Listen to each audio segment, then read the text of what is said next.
Welcome back to the First Gen Healing podcast. My name is Priscila, and I have a really special guest today for today's episode. And she's bringing in a topic that is really important to our community. So I'm so grateful. Ileana, thank you so much for being with us today. How are you doing? Thank you. I'm doing good. Thank you for inviting me. Yes. So, Ileana, before we get into today's topic, I would love for the listeners to know a little bit about you, whatever you feel comfortable sharing. Yeah, of course. So my name is Ileana Salinas. I lead the Cultiva program at Aliento. So Cultiva is basically the mental health and arts program. And Aliento is an organization where we focus on supporting immigrant youth and immigrant families. And we do that through advocacy, mainly also education access, and then mental health and arts programming. So we have workshops about what is college and how to get to college. We also oversee a couple of scholarships. We post social media updates about any news that are going on. And then I personally lead bringing workshops at schools. We also do open mics and support groups with our youth. And we have licensed therapists who are part of some of those as well. And mainly to share coping skills, but the goal is to transform trauma, pain, fear into hope and action, because we believe that when we take action and when we have a sense of hope, we are able to make progress and be able to transform that fear. So, yeah. Wow, that's so beautiful. And I think you guys are based out of Arizona. Is that correct? Yes. Yeah, we're in Arizona. Mm-hmm. Okay. Yeah. We've done workshops in Phoenix Metro, but also Flagstaff, Tucson as well. And then our reach for social media, of course, is outside of Arizona. In our support groups, we have people from different states as well. Oh, you do? Okay, that's great to know. Yeah. That was one of my questions. Just because knowing the demographic of the podcast, they're kind of spread out throughout the US. So, do you guys have kind of reps at different ones, or how does that work for you guys? Oh no, we just people who want to participate. When they sign up from different places, like from New York or from California. We've had several participants, so being online does help to be able to reach outside of Arizona, but our programming is mainly here. Okay, got it. Well, thank you for sharing. I'm excited to get into today's topic. We're going to be kind of opening the door to what maybe those that are DACA recipients are experiencing, right? A little bit about, you know, there's this thing that one time stuck with me where it was like, oh, we need to be the voice for the voiceless. And I remember someone said, no, they have a voice, like they have their own voice. They're just not able to use it. Right.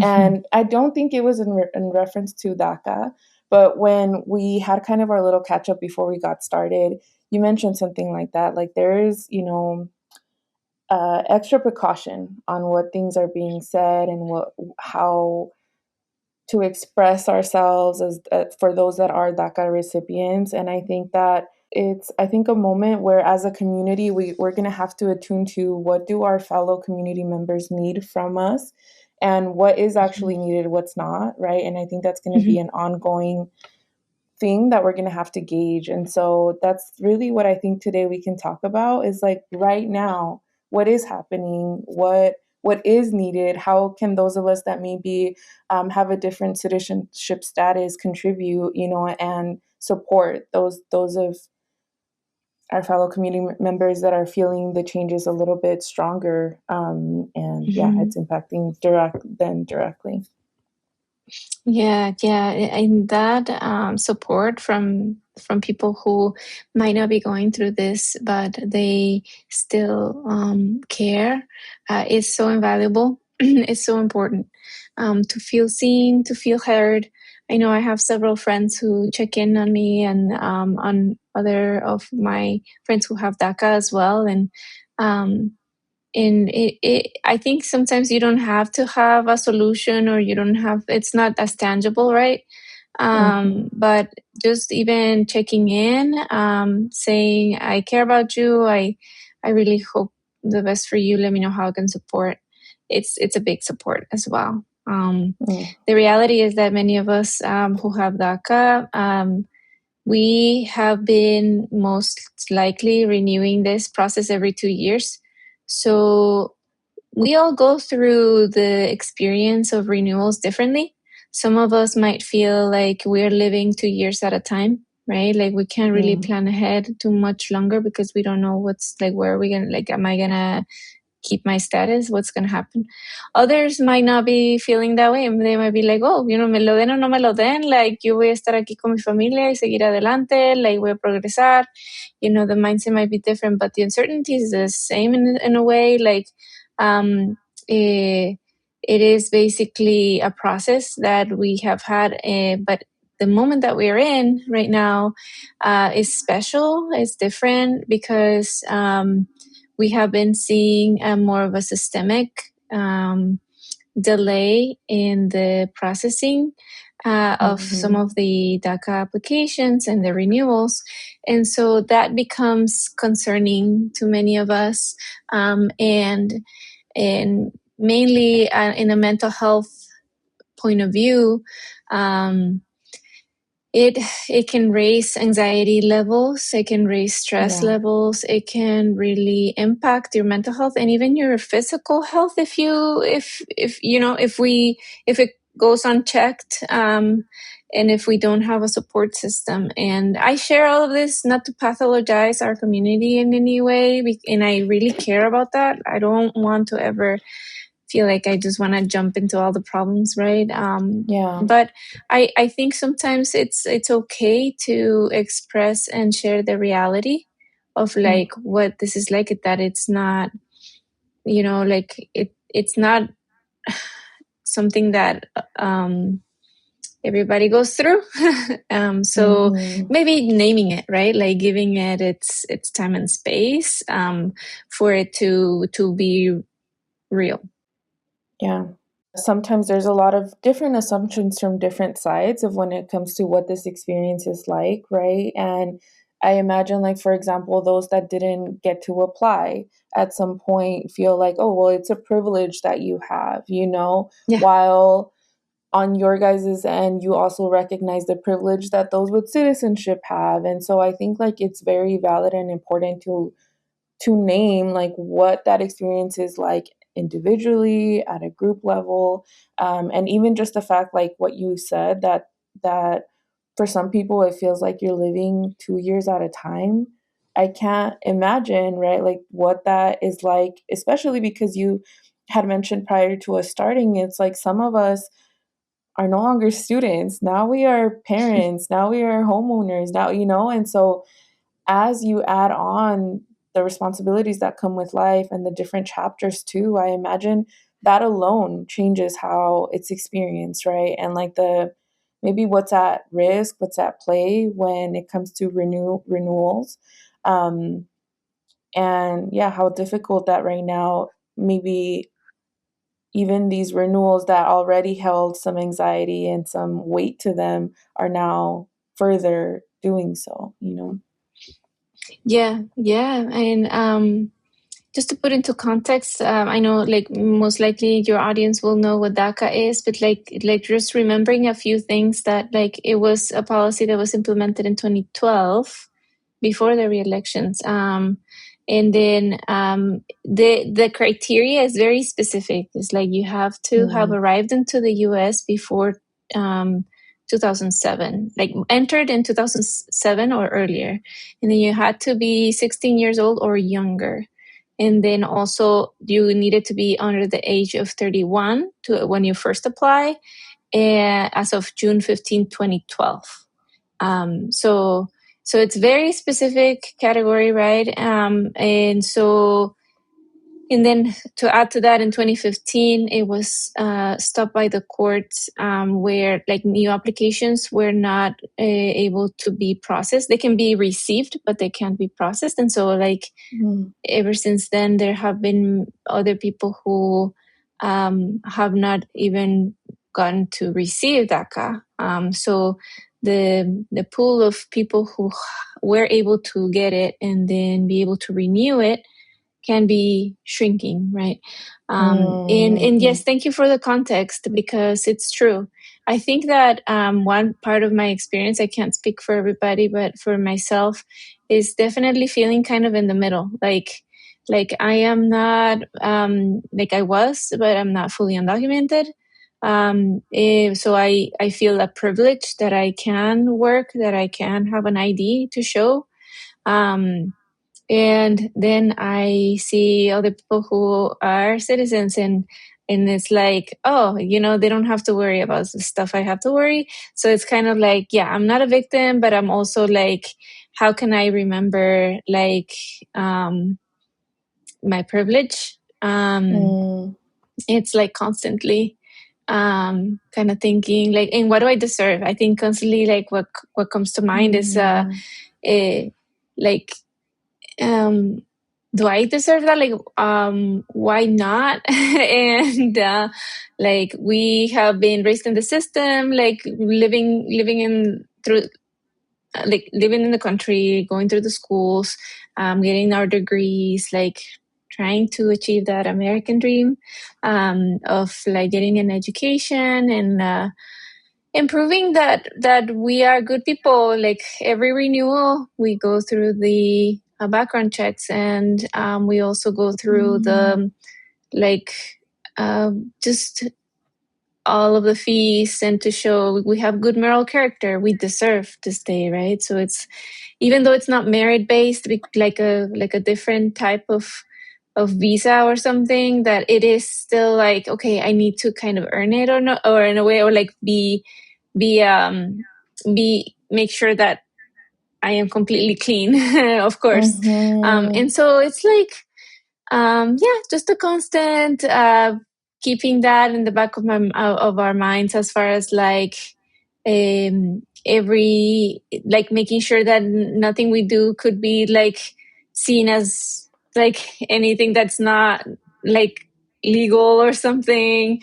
I Mm-hmm. And I think like stepping back more from there, like as far as like the mental health, um I think like this constant uncertainty is something that, some people might say it's part of life. We never know like what's going to happen tomorrow, but also like sometimes you do want to be able to plan a life, and so it's having that balance in the mindset. It's a constant kind of push and pull inside that I have Oh my felt. gosh. Yeah.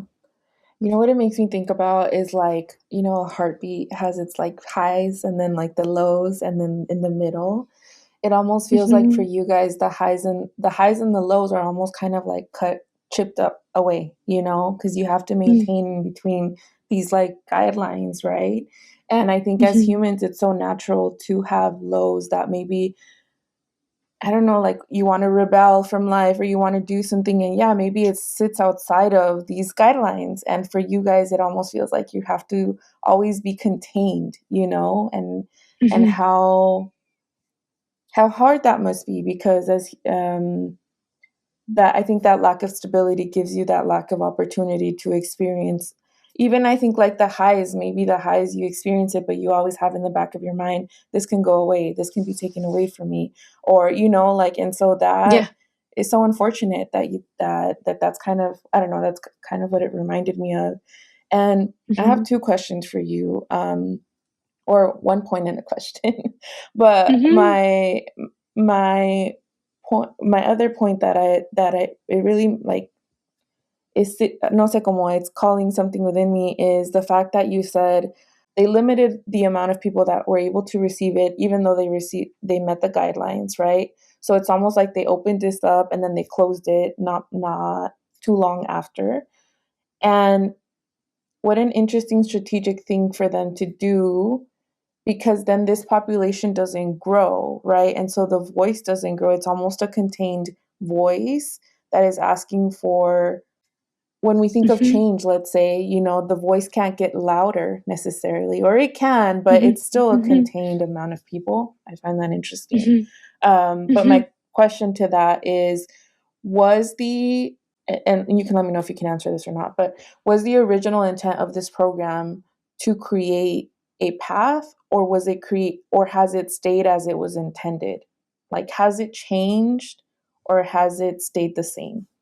So the program itself, from when it was first created, it stayed the same in the sense that it provides a protection from deportation, and then also a work permit to be able to work during that time. So, and that was supposed to be temporary.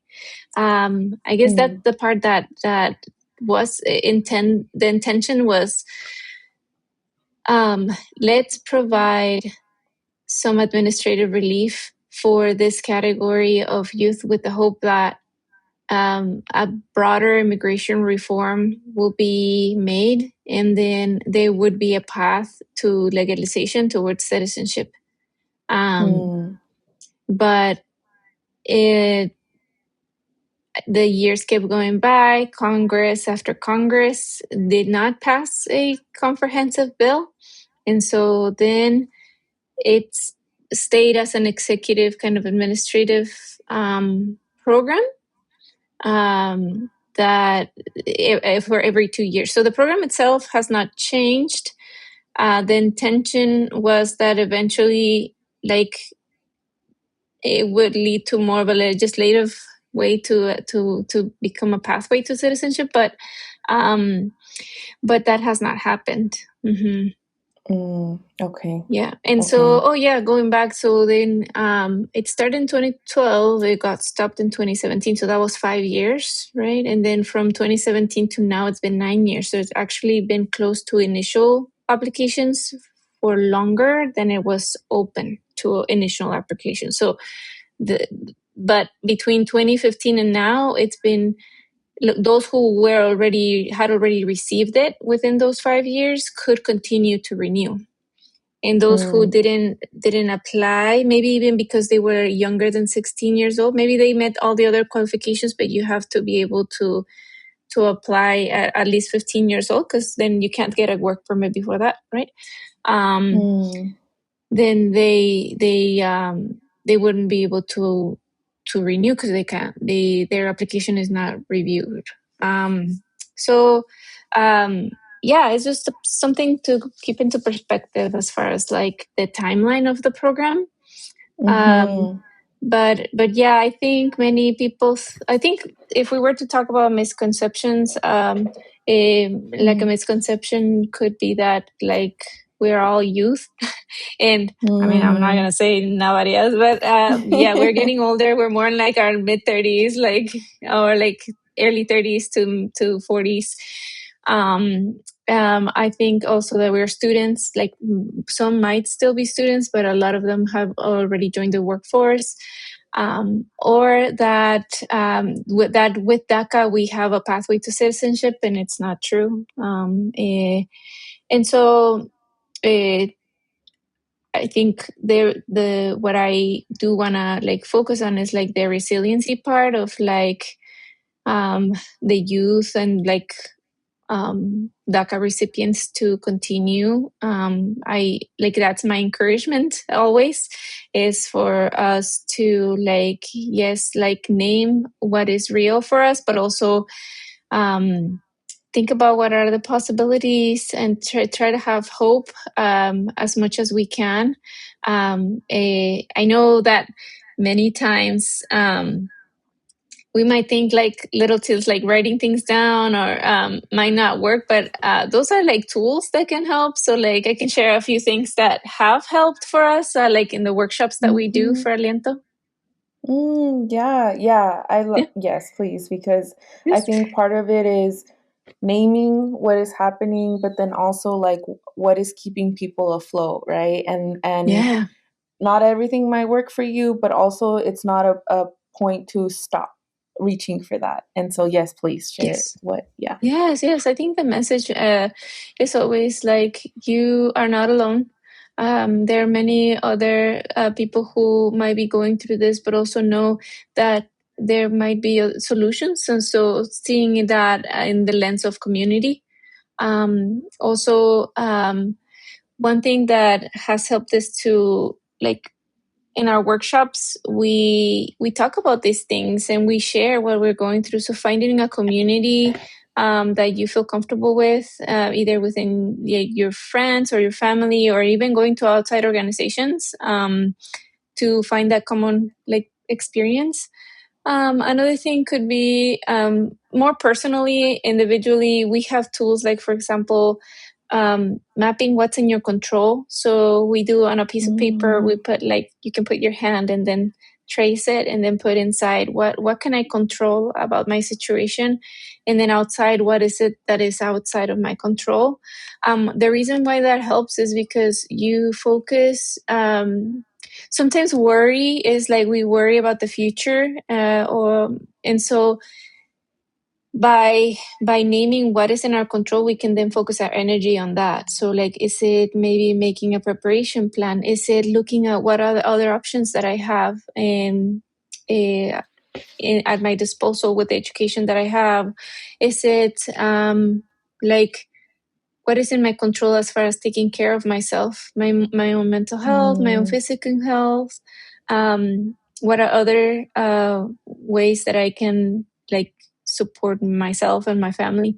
um, my own thoughts, my own words towards myself, in my own habits, my own actions, things like that. So and then I always want to mention that we have like our what's in our control, what's outside of our control, but then there's also one layer in between, that mm, is what is in our influence. So there might be things that we can't fully control, but maybe we can express our voice and express our art and express our points of view. And like, basically going back to what you mentioned in the beginning, that we do have a voice and that maybe we can't change policy by ourselves right now, but we can continue to share our stories and we can continue to bring up the narrative of like, hey, like we have tried to do everything right every step of the way, like going yeah. through school, getting the grades, getting the degree,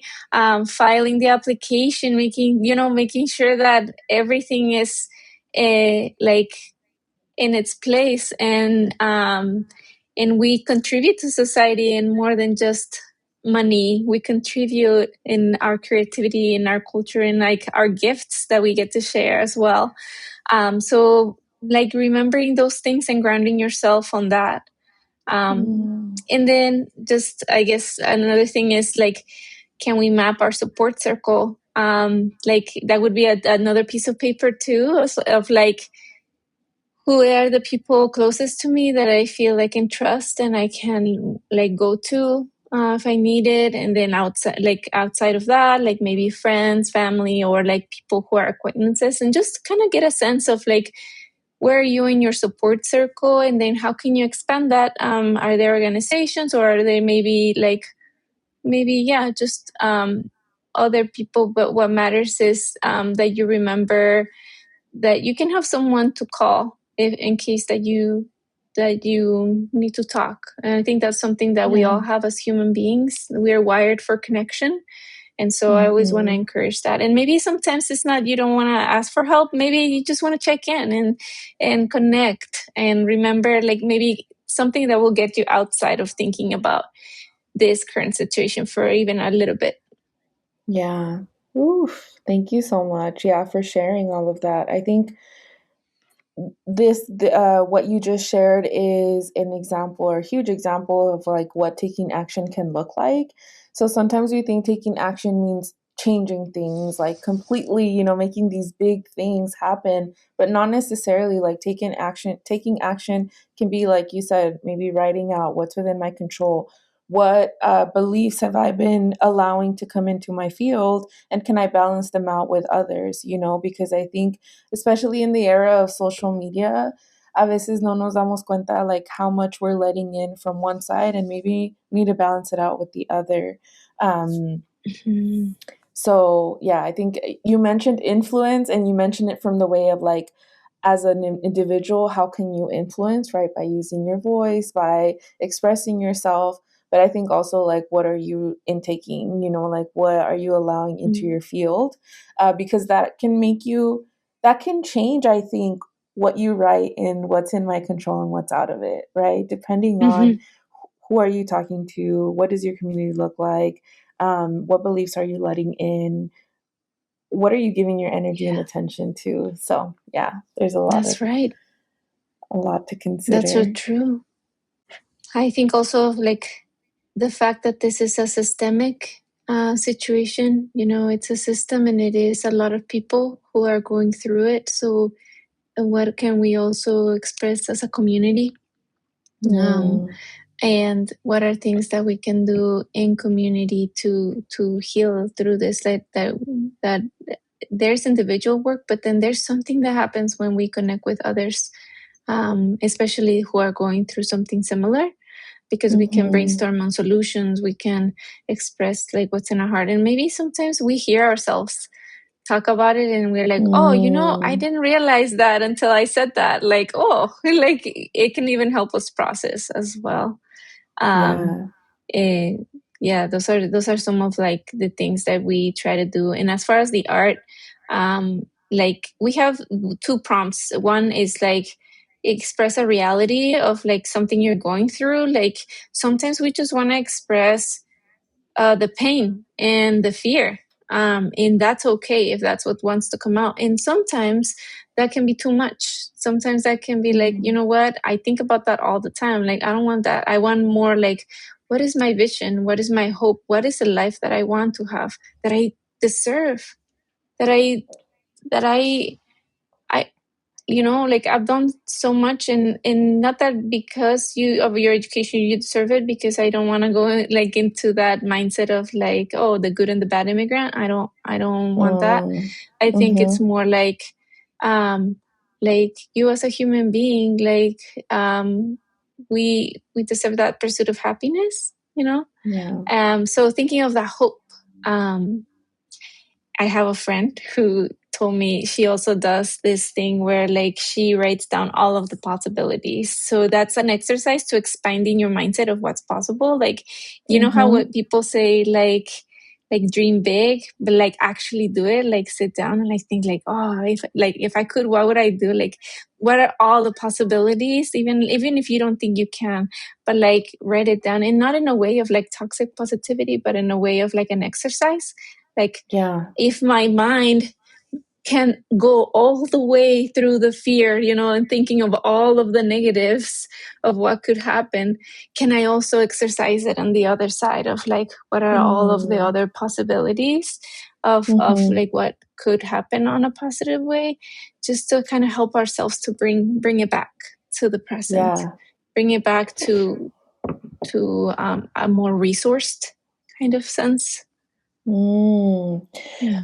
I know you have to go in just a few minutes, but maybe that, what that made me think of? I think sometimes it's hard to tap into full hope because of the fear of disappointment, right? Yeah. And so I wonder, like, if you, because you maybe do exercises with people where you are maybe guiding them towards expanding the potential, is there, whatever it comes to mind, like maybe it's something you typically tell people or your own process through that of like, that would be nice to hope, that would be nice to dream, but I'd rather not because I want to be Yeah. realistic. Um, Mhm. what mensajito would you give, yeah, those people? Yeah, no, that's very valid. Thank you. I think that that is very real, and I also feel that. Um Even as I named this exercise, I was like, I am scared to say it because like, come on, like the reality is there's an expiration date on my card. And yeah, and then there's a before and after that date. And and my life is very different depending on whether I can renew it or not. I think, and that's not something that I can just kind of dream. Like it's just the reality. I think that's valid. It's very valid. I don't think I even need to change it in any way. I think it's like we we do need to have that reality check of like where things are in our current situation, and every case is different. Like we might have DACA, but like some of us might have ways to adjust, maybe through a family member or like in the future. Like every case is very different.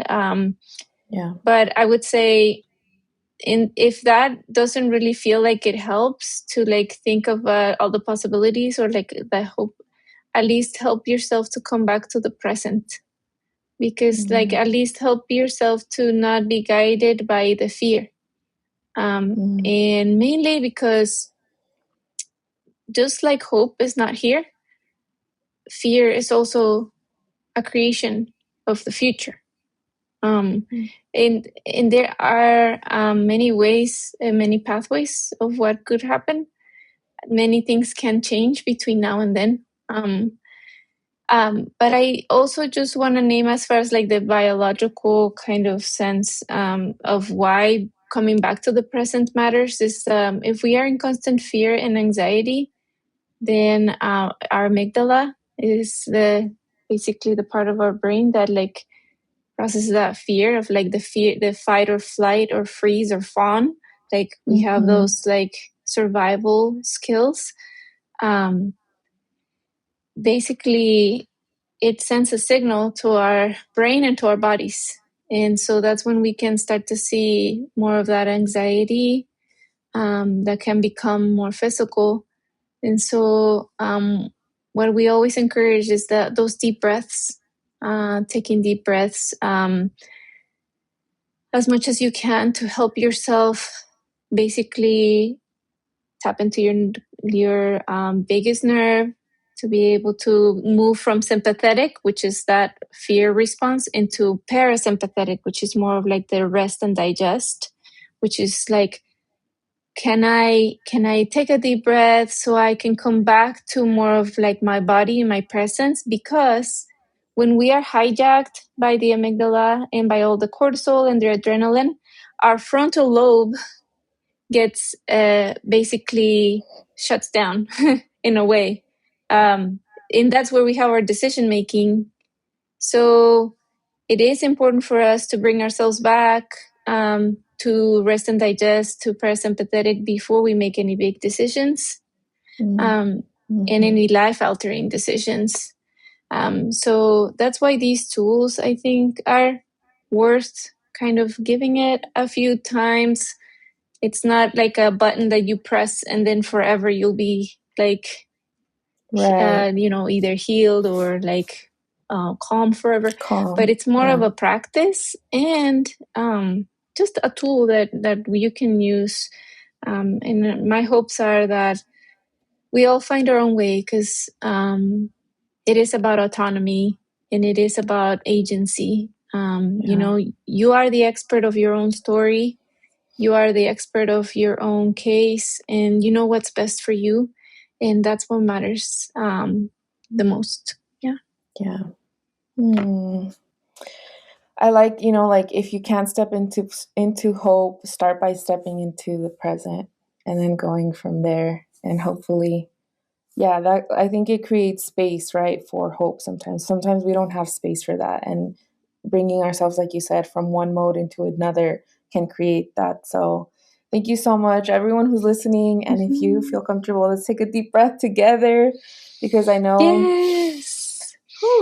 this is a super important topic. Thank you for bringing it to the podcast. And I would just like to give you a moment to let us know where we can follow you or the organization, what you want us to Yeah. know before we wrap up today's episode. Yes. So We have a website. It's called alientoaz.org. And so you can go on there, and we have a resource list.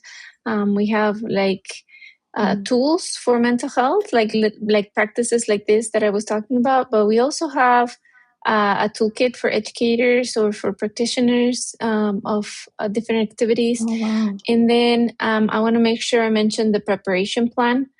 So if you have somebody in detention or you are concerned about that, you can go through it. And it's basically like what an attorney would go through as questions and documents to prepare in case they needed to defend for a case. So that Okay. helps to just because you prepare for it doesn't mean it will happen. Kind of like a fire drill, it doesn't mean that a fire will come, but at least we know what we will do and having a plan with your family. And follow us on Instagram. It's Aliento AZ. That's our handle. Yeah, and we post as many news and updates as we can. I love that Yes. name. Breath is so important. Okay, well, thank you so much for joining us on the podcast. You guys, if you found this episode helpful, please, please, please share it with your amigas, amigos, amigues. And we hope you Yes. found this conversation helpful. Thank you so much. Yes, of course. Thank you. And you're not alone. You're not alone. Okay, pues cuídense mucho. Bye.